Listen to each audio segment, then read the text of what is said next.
This channel does not promote any violent, harmful, or illegal activities. All content provided by this channel is meant for an educational purpose only.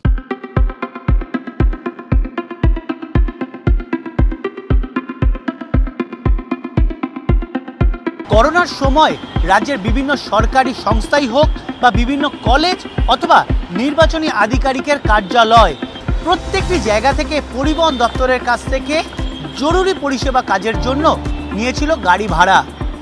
একের পর এক বাস ভাড়া নিয়ে জরুরি পরিষেবার সঙ্গে যুক্ত মানুষজনকে যাতায়াত করিয়েছে এই সংস্থাগুলি। কিন্তু এই ভাড়া বাবদ যে বিল হয় সেই বিলের টাকা আজও পায়নি পরিবহন দপ্তর। পরিবহন দপ্তর ইতিমধ্যেই রাজ্যে পৌর নগরায়ণ দপ্তর, কলকাতা পুরসভা, বিভিন্ন কলেজ এবং একাধিক সরকারি সংস্থায় চিঠি পাঠিয়েছে কলকাতা হাইকোর্টেও।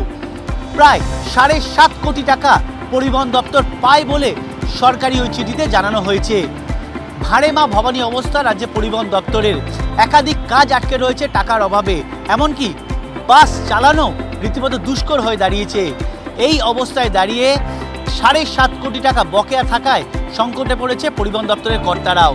আর সেই কারণে হাইকোর্ট থেকে রাজ্য সরকারি দপ্তর একাধিক জায়গায় চিঠি পাঠিয়ে টাকা দাবি করেছে পরিবহন দপ্তরের কর্তারা, এবং এই টাকা দ্রুত সংশ্লিষ্ট সংস্থা হোক বা কলকাতা হাইকোর্টের তরফে দিতেও অনুরোধ জানানো হয়েছে। ক্যামেরায় কল্যাণ মণ্ডলের সঙ্গে সাহিত্য ভট্টাচার্য, টিভি9 বাংলা, কলকাতা।